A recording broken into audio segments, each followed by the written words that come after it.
I think I did, and I'm glad to be here to start my day with you. I'm Ronke Giwa Onafuwa, and I'll be your host this morning on your favorite breakfast show, The Morning Splash, where we're kicking off with Straight from the Dailies, the bonus edition, though. And we call it the bonus edition because it's a little different from what we do from Monday through Thursday.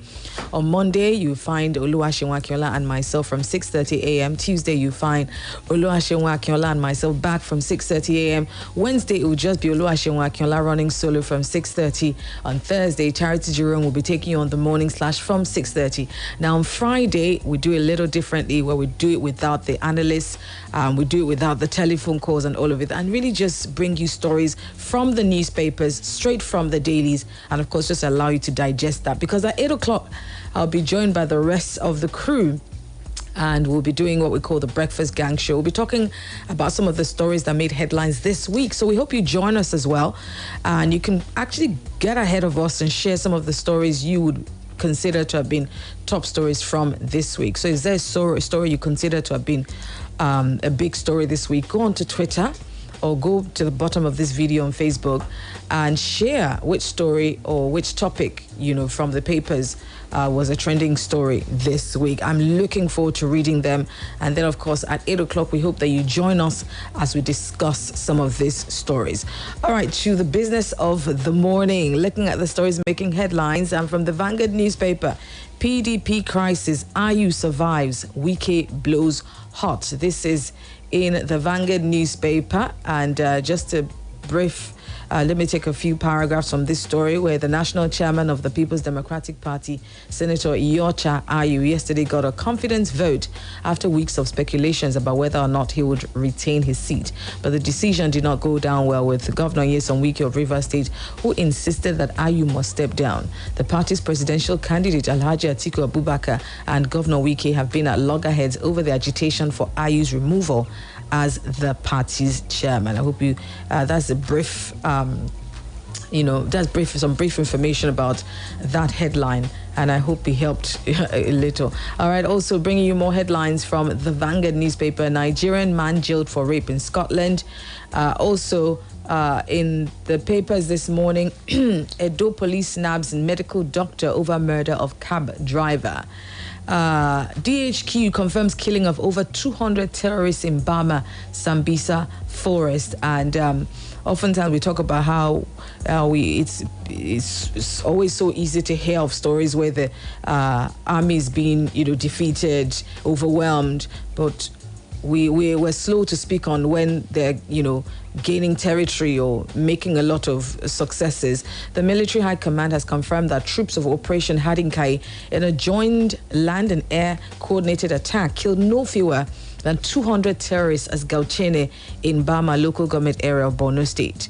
The director, Defense Media Operations, Major General Musa Madami, who disclosed this while briefing the media on military operations across the country in Abuja yesterday, also said 52 Boko Haram terrorists, ISWAP fighters were killed and 14 others arrested during encounters in Kukawa, Dikwa, Bama, Kaga, Bunguno, Guzamala, Kunduga, Goza, and Mafa local government areas of Borno State, as well as Gujba local government area of Yobe State. He said troops also rescued 3 abducted Chibok girls named Jinkayama, Falmata Lawal, and Asabe Ali, who were on serial 3, 20 and 24 of the abducted Chibok girls list. They were rescued at different locations with their children and 19 other abductees. So this is a success story, and it's we hope that we hear more of this, that our army gain more territory, and of course win more of this of such battles. So let's see more headlines. Let's go to the Punch newspaper this time around. World leaders pay tributes. Britain mourns and Charles become king. I mean, wow, interesting to see the day that Prince Charles would become king. I was a huge fan of Lady Diana, and I followed her story up till the time that she died. Still love her, with Prince Charles getting married again to Camilla Parker Bowles. We didn't think that he would actually get an opportunity, to become king. But hey, here we are. Eulogies from global leaders and leading personalities all over the world poured in for Queen Elizabeth II, the United Kingdom's longest reigning monarch, as she died at the age of 96 on Thursday. She died peacefully at Balmoral Castle, her estate in the Scottish Highlands, in the afternoon, marking the end of an era in the United Kingdom. Her death, which was announced by Buckingham Palace, attracted glowing tributes from global leaders who described her in glowing terms. The crown passes immediately to her son and heir, Charles, who will officially be known as King Charles III. On the other hand, I was reading this story about this lady, this professor that tweeted something derogatory about the Queen. It's in the Punch newspaper, and it says Nigerian Dawn Professor Uju Anya has come under fire on Twitter over her comments following the death of Queen Elizabeth II.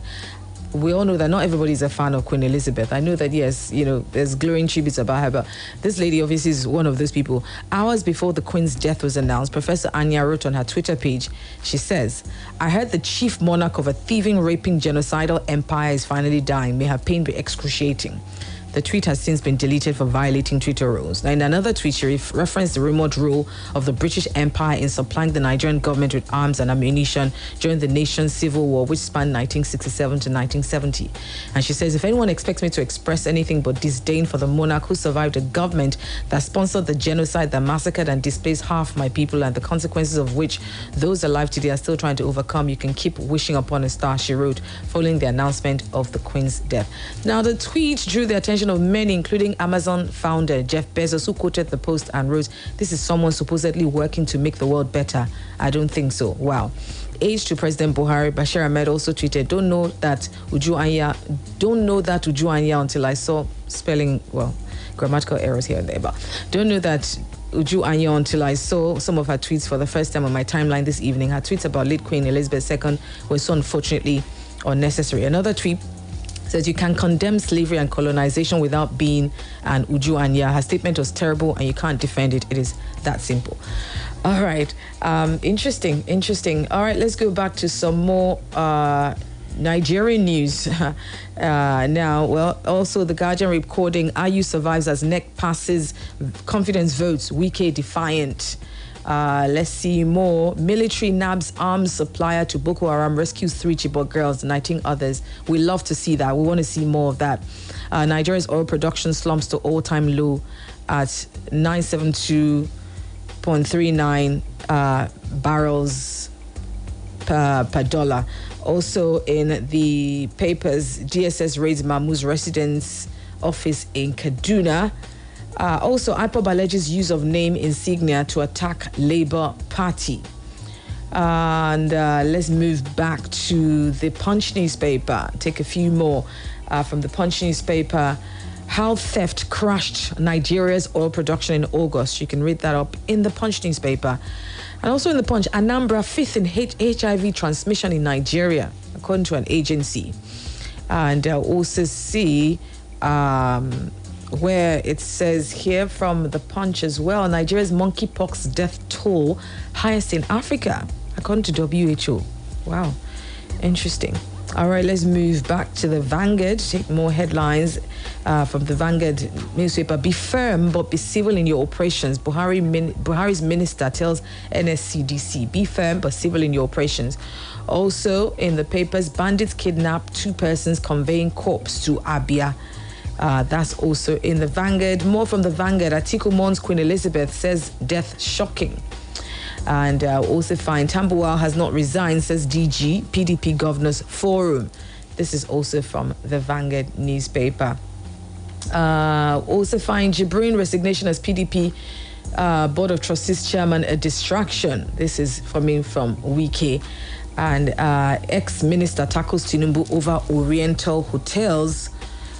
This is also in the Vanguard newspaper. An ex-minister in in question. It says, I read with delirious amusement the attempt by Tajuddin Olarinwaju via a press statement to rewrite the history of the land on which the popular Oriental Hotels Lekki presently stands. Well, you can read up more on it from the Vanguard newspaper. Actually, we haven't got too much time to waste on that news story, but also from the Vanguard. Restructuring is to get Nigeria working again, not for regionalization. MBF replies Yakasai. Also from the Vanguard, looting allegation against past Benue governors, shocking, ridiculous. This is state government. We'll also find from the Vanguard newspaper, well, more tributes to Queen Elizabeth II.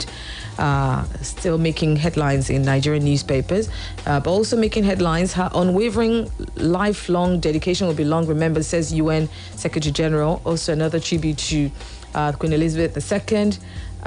Prince Harry heads to Balmoral without Meghan. This is also in the Vanguard newspaper. Let's move to the Tribune newspaper this time around real quickly. The Tribune newspaper also recording Ayu's escape or survival, Jibrin's resignation, and Wabara taking over.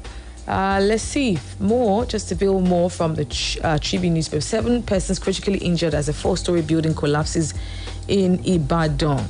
Oh, I think I saw this on social media late last night. No fewer than 7 persons have been reportedly injured after the collapse of an uncompleted 5-story hotel building in the early hours of Thursday in Ibadan.